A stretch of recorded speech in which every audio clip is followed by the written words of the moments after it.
Senator Wyden. Thank you, Mr. Chairman, and I thank Congressman Bishop for his excellent questioning. And gentlemen, I come to this with the view that our software and search engines and data mining tools can go a long way to beating the terrorists, but we just aren't using what we've got because we've got all these separate government fiefdoms, in effect running databases strewn all over Washington, D.C., and they've either been unwilling or unable to get together so they're connected and then give us the best possible strategy to pick up dangerous trends. And to change this, I wrote legislation. It is now in the intelligence conference. We're working on it now, that would create a single database where all U.S. information on terrorists from the intelligence community, other federal agencies, and state and local officials can be gathered together and shared with any intelligence or law enforcement official who needs information on suspected terrorists. And what this ensures, and Commissioner Norris, I think you summed it up, this ensures that everybody's on the same team, federal, state, and local. And I hear this from law enforcement officials in Oregon. You've echoed it again. You're not going to win the war on terrorism from Washington, D.C. Much of the important work is going to have to be done at the local level. And the reason I bring this up this morning, Mr. Chairman, is that with this item in conference right now, I hope that what we have heard from these 6 very good witnesses will give us additional strength in terms of getting that terrorist identification classification system properly funded in the conference. It should be decided, as we all know, very shortly. And gentlemen, I think you've given us some very helpful information to get that properly funded. Let me begin my questioning, if I might, with Mr. Manno. The TSA Office of Civil Aviation Security Intelligence is formerly the FAA's Intelligence Division. And I want to begin with you, and particularly some of the history. I mean, there is years and years of history, beginning in December of 1994 with the Algerian armed Islamic group terrorists. They're hijacking the Air France flight in Algiers and threatening to crash it into the Eiffel Tower. The 1995 evidence came from the Philippine National Police raid, turning up materials in a Manila apartment, talking about crashing an airplane into CIA headquarters. There is years and years of history with respect to the proposition that terrorists are willing to use airplanes as the tool to carry out their agenda. Given that, and my understanding is that FAA at that time had some of that information, why wasn't it used to put in place a comprehensive set of new security procedures so that, for example, let's say in the late 1990s, by the late 1990s there could have been a requirement for hardening those cockpit doors. Why wasn't that information that was developed beginning in a serious way in 1994 used to put in place tough new security procedures by, let's say, the late 1990s? Well, Senator Wyden, we started to take a real close look and perceive the change in the threat environment dating back to 1994. In fact, we worked very closely with the National Intelligence Council and asked for and received a threat assessment, a national threat assessment that was produced by CIA and FBI. And at that point, actually invited in for classified briefings a wide range of representatives from the aviation industry and airports, associations like the Air Transport Association, in order to explain to them that the threat had in fact changed from what it was previously, and specifically with respect to some of the radical Islamist groups that appeared at that point to be in this country. That effort, our ability to actually provide classified briefings. Ironically enough, the briefer on from the FBI side of the House, because the briefing was actually presented by CIA officers and FBI officers was John O'Neill, who subsequently perished in the World Trade Center. Based on that, there were a number of measures that were implemented that changed what was the baseline security measures that had been in effect at that point. In the case of the industry, there is always a desire to know why the regulatory agencies, in this case FAA, is requiring additional measures because those things cost money. So that effort, with the help of the community, helped us to convince them that the change a threat. And there were a number of specific things that were, in fact. On that point, did you go to the industry in, say, the late 1990s and say we need changes like hardening the cockpit doors, and they were unwilling to support that? What we do with the industry, there is an ongoing effort to keep them apprised of the general threat, of changes in the threat, in changes of MOs by terrorist groups. And we've done that in a number of different ways, either through the unclassified information circulars and directives that we sent out, the briefings that we have conducted for them, even to the point where we produced a CD that was disseminated to over 750 elements throughout the industry that spelled out in great detail what the threat was, the fact that it was changing. In fact, it even mentioned the possibility of suicide attacks. Again, this was something that was not necessarily based, it was not based on any specific information that we had received from the community that indicated that these terrorist groups were in fact planning something like this. But it was a notion that it was a possibility. With respect to al-Midhar and al-Hazami, did your agency have the names of those two hijackers prior to September 11th, 2001? No, sir, we did not. If you had, what steps would have been taken had you had that information? Well, prior to 9/11, we had a process. We had a so-called watch list, which was disseminated to the industry via the security directive process. In fact, a number of the people that we suspected were involved in what we call the Manila plot, the Bojinka plot, as you refer to it, were on that list. And again, the purpose of that process was to highlight for the air carriers particular individuals that had ties to terrorist groups and that presented a threat to aviation, who should either be denied boarding or should be, if they showed up for boarding, be called to the attention of law enforcement. Had we had information that those two individuals presented a threat to aviation or were posed a great danger, we would have put them on that list, and they should have been picked up in the reservation process. Is your intelligence office connected to the major watch lists like tip-off? We now have access to tip-off through Intel Link and CT Link.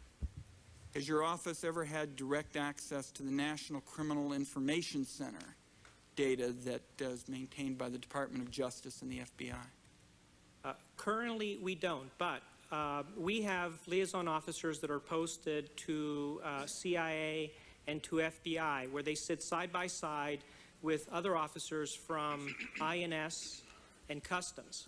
And so they're able to access it that way. We're also in the process we're in negotiations with the Customs Service to get access to their text system with a terminal that will be placed in our intelligence watch, which would then give us access to NCIC.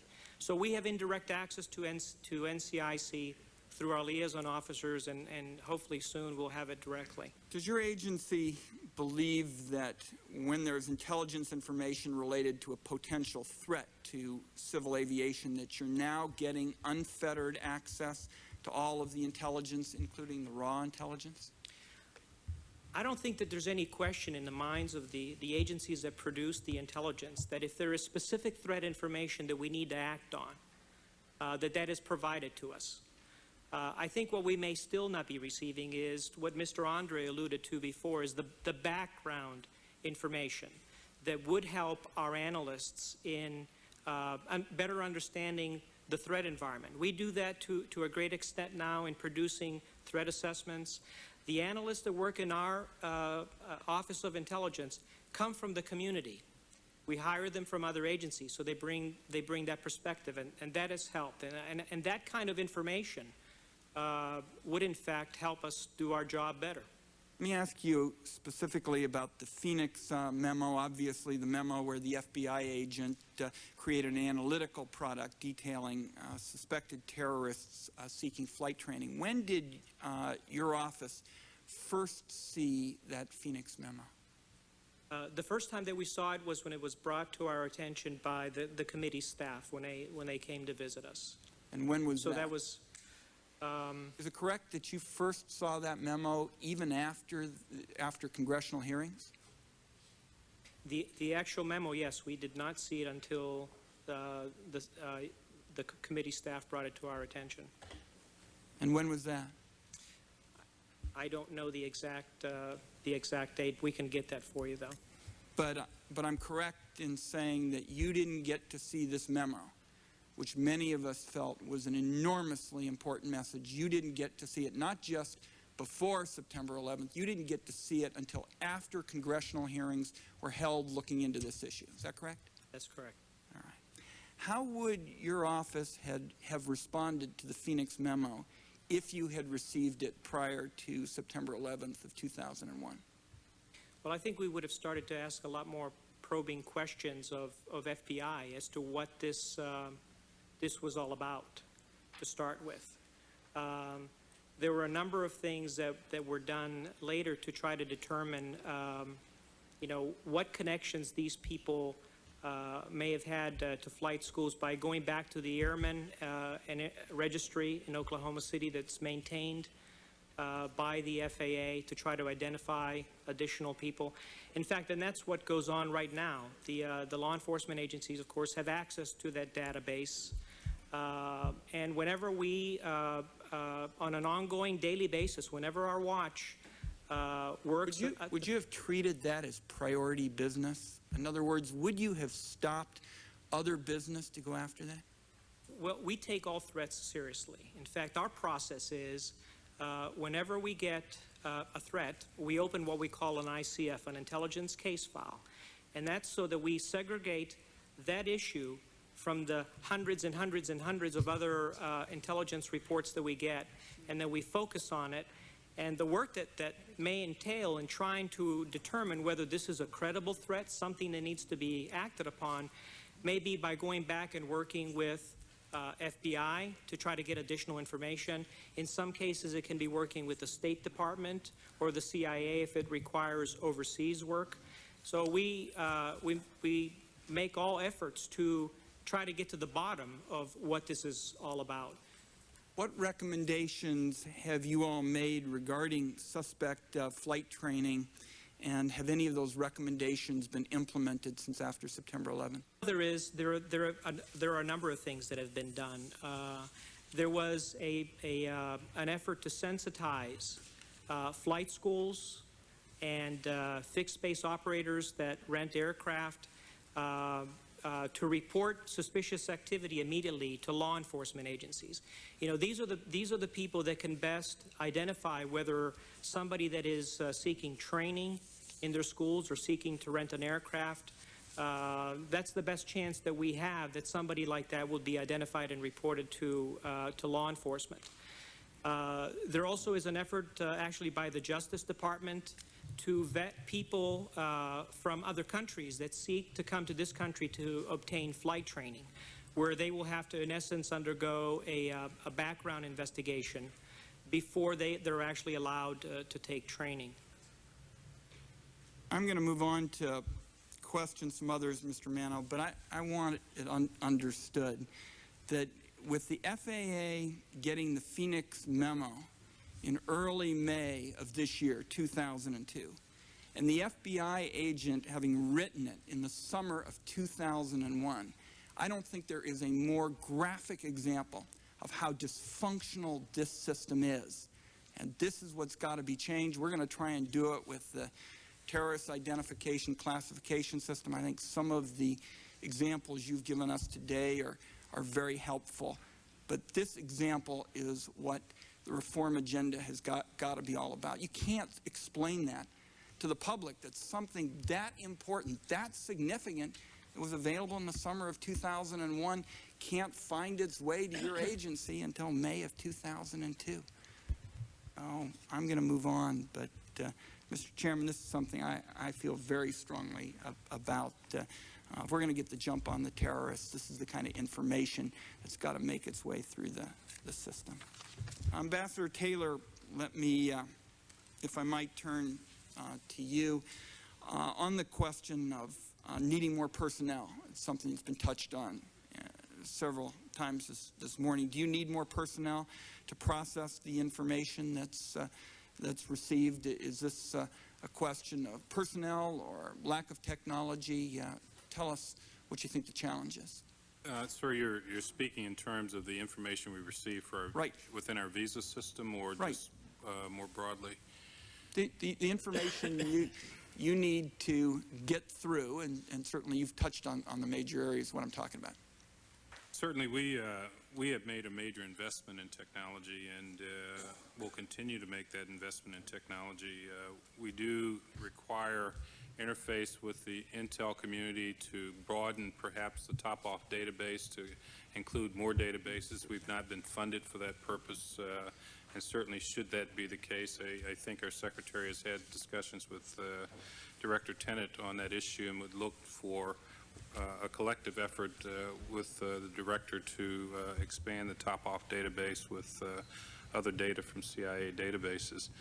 I'm not in a position here to tell you that I need X number more people or X number more dollars for technology, except to say, sir, that we are focusing very squarely on this need. We just completed our 2004 budget review with the Deputy Secretary.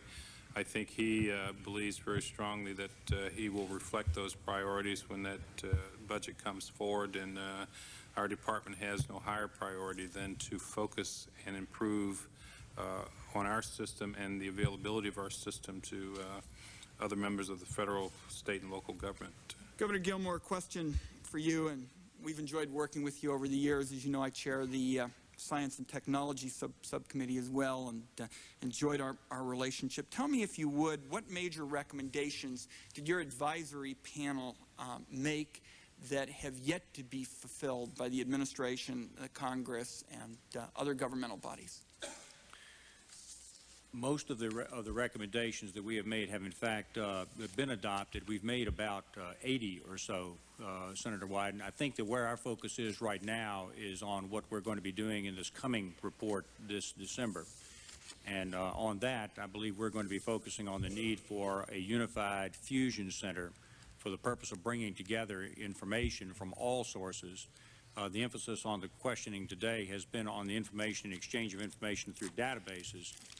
But our focus has been on the cultural changes that need to be made, and we will probably recommend a fusion center, probably a standalone independent organization that would be in a position to bring information together from all different sources and pull it together.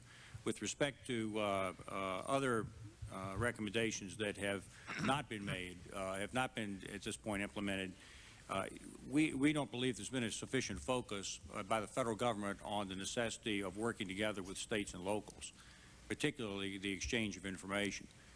For example, we have suggested that there be major procedures and processes put into place in order to share important information, even after analyzed, Senator, with state officials, governors, and then key officials in the localities. Nothing like that has been done, nor hardly discussed.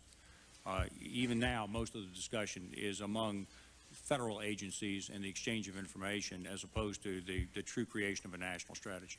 See if I can get one last question in. Mr. Andre, the former DIA Director Admiral Wilson has told the Joint Inquiry staff that he was never sure that he received all of the available intelligence information. He also said that senior defense officials received information that his analysts did not receive. And he questioned what good, in effect, it did for him to be aware of intelligence information that his analysts did not receive. So my question to you is, what impact prior to 9/11 did the withholding of some intelligence information from analysts have on the DIA's ability to do the kind of all-source analysis that's needed to do the job properly? That's, of course, a tough question because we don't know what we don't know. But it brings up a point, particularly the issue of information going to very senior officials and not to the analysts. You notice in my statement I talked about information that was not subjected to analytic scrutiny. I think that's the key. We're pleased when a collection agency whispers in the ear of the Secretary of Defense or the Chairman of the Joint Chiefs of Staff or the Director of DIA, and that's good. However, to extract meaning from that data, to perform the true analytic function, we need to get that information into the hands and the brains of analysts who are paid to fill in the gaps of missing information, to compensate for absent evidence, and to turn information into knowledge. That's what we pay them to do. If they don't have the information, they can't do that. So it's hard to judge what the impact of missing information was, except to say categorically that our knowledge thus was incomplete. Chairman, thank you.